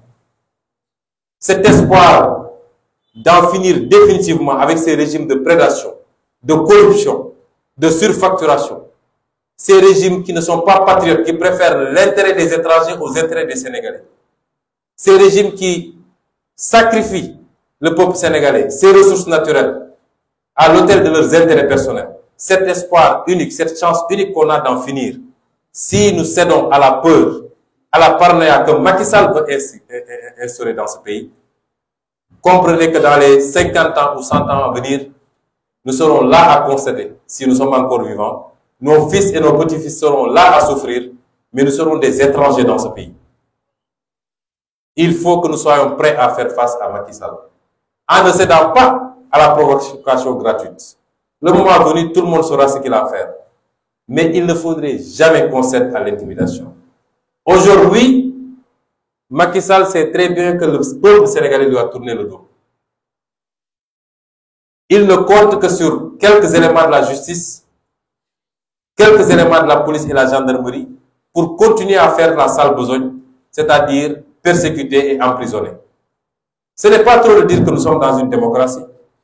Nous sommes dans une dictature, du moins. C'est pas trop de le dire. Parce que les gens pensent que la dictature, c'est le régime de Staline ou certains régimes qu'on connaissait, Corée du Nord, etc. Non. Mais ce que Macky est en train de faire, c'est de la dictature. Quand vous êtes président de la République et vous posez tous les jours des actes désapprouvés par tout votre peuple, mais vous continuez à les poser parce que vous avez votre justice et votre gendarmerie, c'est de la dictature. Et voilà là où nous en sommes au Sénégal. Et c'est pourquoi nous lancerons un appel à tous les Sénégalais. C'est la démocratie qui est aujourd'hui en jeu. C'est les acquis démocratiques, les libertés élémentaires, les droits et libertés élémentaires. C'est cela qui est en jeu aujourd'hui. Ce n'est pas la personne de X ou Y qui est en jeu.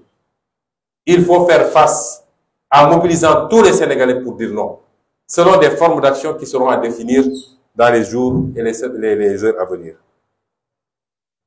Je dirais aux magistrats de manière générale, et particulièrement à ceux, parce que vous aurez remarqué qu'à chaque fois qu'une persécution est orchestrée contre un leader d'opinion, ça passe par le deuxième cabinet ou le premier cabinet. L'ex-8e cabinet devenu deuxième cabinet. Il faut que les magistrats sachent que ceux à qui ils ont affaire, c'est des êtres humains. Pape Alé Niang a laissé une épouse chez lui. Il a laissé des enfants. Il n'a pas assassiné, il n'a pas volé. Il faisait son travail. Il n'y a rien de plus sacré en l'être humain que sa liberté d'aller et de venir, de penser, de s'associer. C'est inscrit dans notre constitution. Comment des juges peuvent, comme ça, de manière aussi légère, se lever du jour au lendemain pour dire je balance qui je veux en prison? Pour après-demain dire je n'avais pas le choix. Je subissais des pressions. Ils ont prêté serment. Ils ont prêté serment. Je rappelle le serment du juge. Le serment du juge. Ils ont prêté serment. Quand ils prêtent serment, quand les juges prêtent serment, ils disent « Je jure de bien et loyalement remplir mes fonctions de magistrat, de les exercer en toute impartialité dans le respect de la Constitution et des lois de la République, de garder scrupuleusement le secret des délibérations et des votes, de ne prendre aucune position publique, de ne donner aucune consultation à titre privé sur les questions relevant de la compétence des juridictions et d'observer en tout la réserve, l'honneur et la dignité que ces fonctions imposent. Où sont l'honneur et la dignité? Où est l'impartialité quand des juges se comportent comme ça, pour après venir se confondre en excuses pour dire j'avais pas le choix? Ils sont là pour servir Macky Sall ou pour servir la loi? Il faut que cela cesse. Le troisième point, ou le quatrième que je voulais aborder, c'est d'informer l'opinion nationale et internationale qu'hier nous avons déposé des plaintes contre l'un des comploteurs, Serigne Bassirou Gueye. Je l'avais annoncé, je l'ai fait. 2 plaintes, l'une auprès de l'inspection générale Ligage et l'autre auprès du premier président de la Cour suprême. Plainte pour faute professionnelle, donc disciplinaire très grave, mais plainte au pénal également, parce que ce que Bassirou Gueye a fait est très grave. Serigne Bassirou Gueye a manipulé et perverti un PV d'enquête pour essayer d'incriminer un député opposant et trouver un motif de l'envoyer en prison. N'eût été le peuple sénégalais en mars 2021, les manipulations de Serigne Bassirou Gueye m'auraient conduit aujourd'hui à Rebeuss et je ne serais pas là en train de vous parler. C'est extrêmement grave. Et ce que nous attendons à partir de maintenant, rappelez-vous que quand une personne que je ne vais pas nommer a déposé une plainte contre le juge Téliko, le ministère de la Justice s'est empressé d'autoriser à ce que la plainte soit instruite. Puisque vous savez qu'un magistrat, il faut une autorisation du ministère de la Justice pour qu'il soit poursuivi au pénal. Nous attendons la même diligence et la même impartialité pour que l'immunité, s'il s'agit d'immunité de Serigne Bassirou Gueye, soit levée et qu'il puisse répondre des actes graves qu'il a posés. Pour Ligage, je crois qu'ils n'ont pas besoin de cette autorisation parce que c'est sur le plan disciplinaire. L'autre élément que je veux dire, certains magistrats pensaient même que cette procédure était prématurée parce que si les gens jouent du corporatisme pour s'empresser de classer le dossier, ça peut affaiblir notre défense. J'ai dit non. Nous déposerons cette plainte parce que ce que nous avons, c'est du béton. Nous avons toutes les preuves matérielles des manipulations de Serigne Bassirou Gueye. Si la justice fait correctement son travail, il devra aller en prison. Si la justice ne le fait pas également, ces informations seront rendues à la connaissance du grand public. Parce que la justice populaire aussi existe et les Sénégalais verront ce qu'il en est. Et je terminerai cette partie par dire que dans les prochaines heures, il y a 2 autres séries de plaintes qui seront déposées par mes avocats parce qu'aujourd'hui, la sphère des comploteurs doit commencer à trembler. Ils n'ont absolument rien, aucun dossier, et leur complot a été mis à nu avec des preuves. Nous poserons tous les actes pour qu'ils soient poursuivis et sévèrement châtiés parce qu'à cause de leur complot, 14 jeunes Sénégalais ont perdu la vie. À cause de leur complot, beaucoup de gens ont été blessés. Et à cause de leur complot, beaucoup de dégâts en biens matériels ont été subis par des Sénégalais. Le dernier point, enfin, c'est l'arrestation arbitraire de ma sécurité rapprochée. Je dis que nous avons toutes les informations pour dire que cette arrestation n'émane pas du procureur de la République, qui avait reçu une plainte et avait demandé qu'elle soit instruite la semaine qui suit, que les concernés soient convoqués, qu'ils viennent subir l'enquête le plus naturellement du monde, mais c'est la gendarmerie nationale, et vous savez quand on parle de gendarmerie nationale, de qui on parle, qui a précipité cette arrestation hors de Mbour, donc hors de sa juridiction, parce que simplement nous avions déjoué leur plan, puisque le jeudi passé, ils voulaient impérativement qu'il y ait affrontement. Et c'est pourquoi ils avaient fait venir tout ce qu'ils dont disposaient de troupes et de matériel à Dakar, parce que Macky Sall est... Vous savez que quand on est rancunier, on est rancunier. Et il est dans une logique d'essayer de prendre coûte que coûte une revanche sur son revers de mars 2021. Et il pensait que les jeunes allaient se mobiliser massivement pour qu'il ait l'occasion de réprimer. Nous avions déjoué ce plan-là parce que nous sommes sûrs de notre dossier. Et nous avions exigé à être entendus. Il n'y avait aucune raison, aucun prétexte pour que les gens sortent. Quand ils se sont rendus compte du ridicule qui les frappait, ils ont voulu coûte que coûte poursuivre la provocation. C'est pourquoi ils ont kidnappé notre sécurité rapprochée pour la conduire manu militari en Mbour. Nous dénonçons ces pratiques. C'est des pratiques dignes des régimes de tortionnaires, des régimes staliniens, des régimes dictatoriaux. Nous le dénonçons, mais nous disons en même temps que, comme tous les dossiers qu'ils fomentent, il n'y a rien contre ces agents. Heureusement que le procureur n'a pas cédé, puisqu'il ne nous l'a pas dit. Je n'ai pas de contact avec lui, mais je sais qu'il a dû subir beaucoup de pression pour amener le dossier en instruction. Heureusement que ce dossier est allé en flagrant délit et que mardi prochain, s'il plaît à Dieu, ces agents reprendront du service. Nous n'avons pas de problème de sécurité. Ils ont pensé, puisque depuis longtemps, ils essaient de mettre la main sur notre sécurité rapprochée. Rappelez-vous, en pleine campagne, ils ont essayé de les arrêter à Kolda. À Tambacounda, du moins. À plusieurs reprises, leur nom a circulé. S'ils pensent que c'est cela qui va freiner notre activité de Némé-Koutour, notre activité qui consiste à aller rencontrer les Sénégalais chez eux, dans leur localité, dans leur maison, dans leur lieu de travail, pour discuter avec eux, ils se trompent parce que nous allons reprendre cette activité justement demain, vendredi, s'il plaît à Dieu. Après le département de Mbour, nous allons attaquer pour plusieurs jours le département de Tivaouane. J'aimerais encore une fois alerter. Nous savons le dispositif sécuritaire qu'ils ont mis en place. Nous sommes suivis et surveillés 24 heures sur 24. Ça ne nous émeut pas, parce que nous sommes tout à fait transparents. Le mécanisme des caméras de surveillance dans toutes les artères de Dakar et d'ailleurs, pour flasher et surveiller. Le relais qui est pris par les agents de terrain dans les angles morts, nous savons tout. Nous n'avons rien à cacher. Mais nous disons non à la provocation. Il faut que ça s'arrête. Que ce soit la provocation des forces de l'ordre. Vous avez vu ce qui s'est passé au premier jour de mon Nemmekou à Joal. Ou alors la provocation de militants de l'APR qui vont prendre de pauvres jeunes qui n'ont rien compris pour les soudoyer et leur dire d'attaquer nos manifestations. Il faut que ça s'arrête. Et je puis vous assurer que nous avons pris toutes les dispositions désormais pour qu'à temps réel, tous les Sénégalais puissent voir ce qui se passe. Pour voir qui attaque qui provoque qui jette des cailloux, qui insulte. Ce sera à temps réel désormais, s'il peut dire. Voilà les quelques points que je voulais aborder et dire enfin à Macky Sall que nous connaissons son plan et son dessein.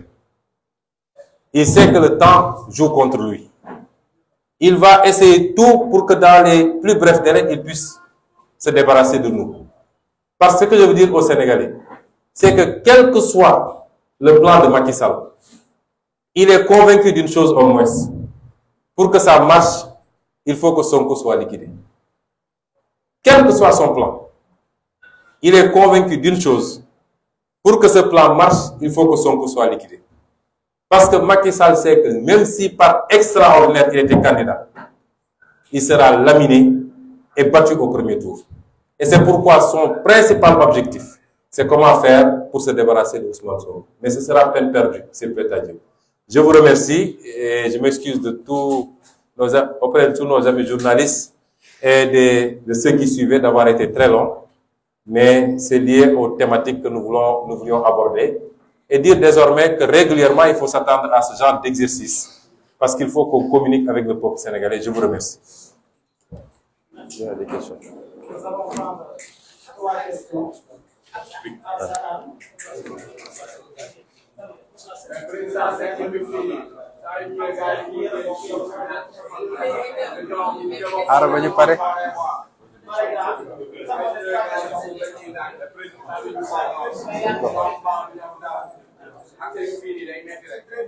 Ok. Non, ça va. Allez-y.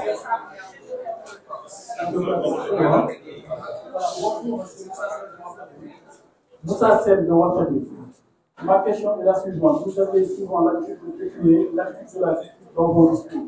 Aujourd'hui, vous annoncez une plainte contre une passivité à la Cour suprême à l'égard.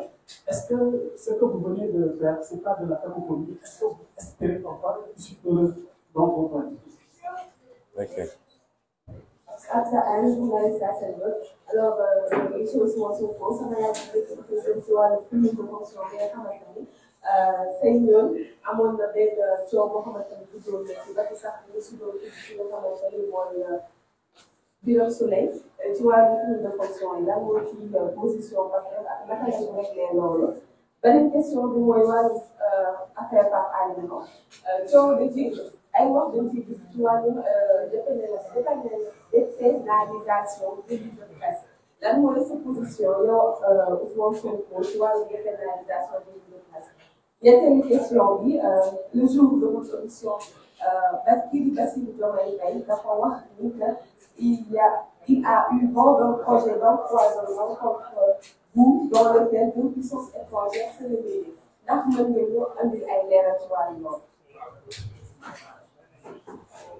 Bonjour, Président. Madame Marina, journaliste active de 121. La question que j'aimerais poser, c'est en rapport avec Pape Alé Niang, qui aujourd'hui est en prison, à qui aussi nous apportons notre soutien en tant que confrère et grand frère. Mais aussi le lien que vous avez avec Pape Alé, vous l'avez un peu soulevé.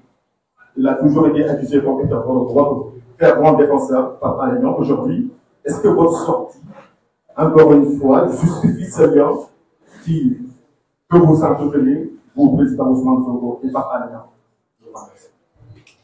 Merci beaucoup. Je pense que, bon, nous allons prendre une dernière. Bonjour, c'est Laura Legal, journaliste à Dakar. Alors, Ousmane Sonko, vous avez évoqué tout à l'heure l'arrestation de votre gars rapproché. Il a été fait question ces derniers jours l'arrestation de votre chauffeur. Est-ce que vous confirmez cette information? Merci beaucoup. Bon, je vais commencer par cette dernière question. Monsieur Ba, mon chauffeur n'a pas été arrêté. Vous savez, malheureusement, les informations, c'est très compliqué et vous ne pouvez pas être tous les jours en train de démentir. Ce qui est vrai, c'est que le chauffeur était parti puisqu'il a déposé plainte. Il a été blessé et le véhicule qu'il conduisait a été cassé. Et il a été appelé avant-hier pour être entendu. Une fois sur place, il a été entendu et la personne sur laquelle sa plainte porte avait été cueillie de Tchiki pour être entendue. Cette personne, quand elle est venue, a dit qu'elle aussi, elle reconnaissait mon chauffeur comme ayant participé au RIX. Et le commandant a voulu arrêter le chauffeur. Mais le procureur s'y est opposé et le chauffeur a été tranquillement libéré. D'ailleurs, il est là, il est rentré tranquillement. Donc, c'est une information qui n'est pas vérifiée. Aujourd'hui, on n'a que les 5 arrestations. La première question de Sen, hein, Wolf. Vous savez, M. Sen, critiquer quelque chose ne veut pas dire que vous n'aurez pas à faire ce que vous devez faire avec cette chose-là. La justice, c'est la justice du Sénégal.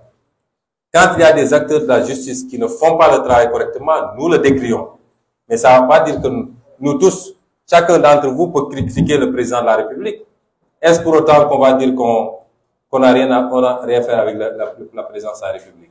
Chacun d'entre vous peut aller dans un service, il n'est pas content du traitement, du service public tel qu'il est dispensé, ou alors qu'il soit victime de harcèlement ou de corruption, il sort, il se plaint, c'est tous des corrompus, etc., etc. Est-ce à dire que si vous allez, par exemple, dans un service où vous devez prendre un document, vous n'êtes pas content, vous sortez, vous vous plaignez. Demain, si vous avez besoin d'un document, vous n'allez pas repartir dans ce service. Donc, critiquer la justice ne nous empêchera pas de continuer à faire ce qu'on a à faire. D'autant que j'ai toujours dit que la majorité des magistrats sont des magistrats dignes et debout. Malheureusement, il y en a quelques-uns et on place dans des postes que tout le monde connaît, qui sont ce qu'ils sont. Donc, je ne pense pas qu'il y ait une contradiction entre critiquer des actes posés ponctuellement par des acteurs et l'institution elle-même. Et tant qu'elle sera là, nous continuons à déposer. Si nous pensons devoir déposer, si ce n'est pas traité correctement aussi, nous dirons que ce n'est pas traité correctement.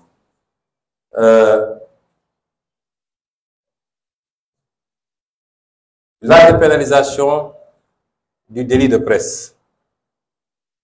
Vous savez, pour moi, il n'y a pas de délit de presse. Si on est dans le cadre de l'exercice d'une profession et strictement, il n'y a pas de délit. Si il s'agit d'informer, et d'informer juste et vrai, il faut qu'on se dise les choses. On ne peut pas créer une zone de non-droit absolu que les gens peuvent détourner pour faire autre chose. Il faut que ce soit encadré. Un journaliste qui fait correctement son travail, qui informe. Moi, si j'étais président de la République, je vole. Vous, journalistes, vous avez les informations et les preuves. Vous écrivez que j'ai volé. Je n'ai pas le droit d'instrumentaliser la justice ou je ne sais quoi pour faire quoi que ce soit. Vous faites votre travail. Tant qu'on est dans ce cadre-là, il n'y a pas de problème. Mais est-ce que aujourd'hui, l'impunité dont doit jouir le journaliste dans son travail doit être si permissive que le journaliste puisse sortir de son travail pour faire des choses qui n'ont rien à voir avec son travail? S'attaquer aux gens, à leur vie privée, insulter, etc. Est-ce que tout ça, ça doit être couvert par le délit de presse? Donc c'est un problème de cadrage. Tant que moi, je considère que le journaliste fait son travail, même si ça ne m'arrange pas, je considère que ce journaliste-là ne doit absolument pas être inquiété. Absolument. Mais reconnaissons que quelque part, ça part en vrille. Et donc, il faut que nous puissions définir le cadre, dépénaliser toute activité de presse stricto sensu. Il ne peut pas y avoir de peine. Quand un journaliste fait son travail et qu'il découvre des choses, même si ça ne m'arrange pas, je suis le président de la République, je dois l'accepter, il fait son travail. Il a a pris ce travail pour le faire. Il est non pas assermenté, je ne crois pas que les journalistes le soient, mais c'est le pacte qu'il a avec la nation, avec la République et avec le peuple sénégalais. Et nous devons encourager les journalistes à faire ce travail-là, d'investigation en profondeur, et à permettre aux Sénégalais de savoir ce qui se passe. Donc, tout est question de cadrage, mais pour moi, il ne doit pas y avoir de peine quand un journaliste fait son travail. Pour les cumuls maintenant, nous partons d'un principe très simple. Moi, Ousmane Sonko, candidat à une élection présidentielle en 2019, j'avais inscrit dans mon programme que si je suis élu président de la République, condition, si je suis élu président de la République, je ferai voter une loi à l'Assemblée nationale, laquelle loi interdirait définitivement les cumuls de fonctions. Cet engagement-là figurera, Inch'Allah, dans mon programme de 2024. Il se trouve que je n'ai pas été élu. Il se trouve qu'il n'y a pas une loi qui interdise le cumul. Donc, si on doit parler de cumul aujourd'hui, on ne peut en parler que sous l'angle moral. Moral. Votre président avait dit que s'il est élu, il ferait ceci. C'est vrai, il n'a pas été élu. C'est vrai, il n'y a pas la loi. Mais est-ce que vous ne pensez pas que moralement, vous devez prendre les devants? Le débat ne peut se poser qu'en ces termes. Je dois vous dire, les personnes concernées, je crois qu'il y en a 2, pas plus. Lors des investitures, j'ai personnellement appelé ces personnes pour leur dire que vous serez investis. Parce que nous voulons impérativement gagner. Thiès est extrêmement important pour nous.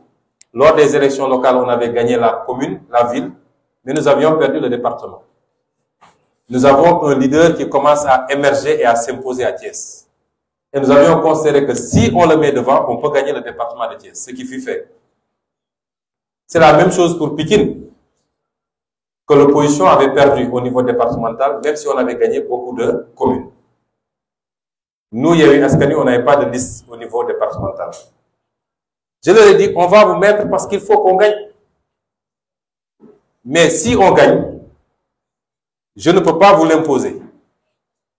Mais si j'avais un choix, je vous demanderais d'opter pour l'un ou l'autre.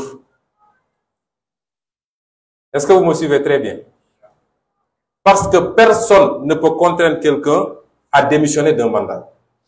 Ni le président de la République, ni un président de parti politique, ni un parti politique. Le mandat a été conféré par le peuple. Et le titulaire du mandat est le seul à pouvoir dire « je démissionne ». Moi, je ne peux pas forcer qui que ce soit à démissionner de mandat. J'ai dit ce que je pensais, et c'est strictement sous l'angle moral. Ça n'a pas de base juridique.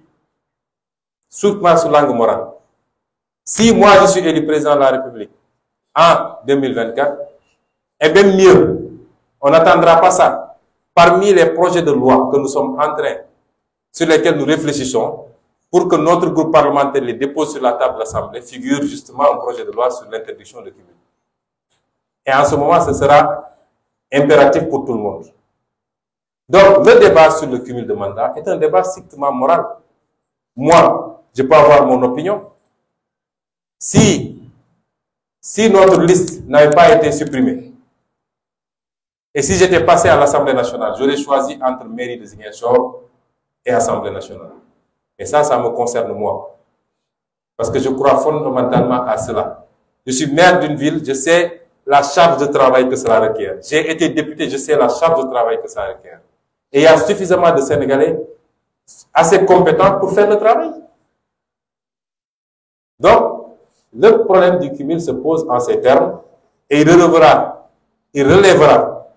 de chacune des personnes concernées de prendre sa décision.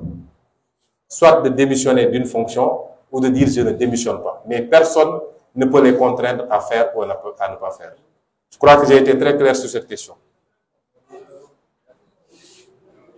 Le lien que j'aurai avec Pape Alé Niang. J'ai un lien avec Pape Alé Niang, un lien humain. Je crois que Pape Alé Niang, je l'ai connu il n'y a pas très longtemps. C'est peut-être les 4 dernières années, maximum 5. ou 6. En tout cas, je ne le connaissais pas jusqu'en 2014, jusqu'à la création de notre parti politique. Chacun d'entre nous a des liens avec X ou Y. Mais je peux vous assurer d'une chose. Pape Alé Niang est un homme tellement fier, à la limite même de la susceptibilité, que personne ne peut lui dire ce qu'il doit faire. Je n'ai jamais dit à Pape Alé, dans le cadre de son travail, fais ceci ou ne fais pas cela. Jamais. Je ne l'ai jamais fait. Et je sais qu'il n'aurait même pas accepté. Donc, qu'on puisse avoir des liens humains, je me rendrai aujourd'hui même auprès de son épouse pour me solidariser avec ce qui se passe. Mais sur le plan professionnel, je n'ai jamais eu à dicter à Pape Alé Niang une conduite ou un article ou je ne sais quoi. Il sait ce qu'il fait. Il a fait des options dans la vie. Il a choisi d'être journaliste d'investigation et de fouiller là où ça fait mal. Et ça, c'est du journalisme. Il en a le droit. Comme quelqu'un d'autre a le droit de dire, moi, je vais être journaliste littéraire, journaliste sportif, revoyeur de presse, etc. C'est des options. Et c'est permis en journalisme. C'est pas un crime que je sache. Donc, vouloir faire ce lien pour en tirer des conséquences, ça n'existe pas. Je crois avoir répondu à toutes les questions qui ont été posées par les 4 journalistes. Je vous remercie. Thank you.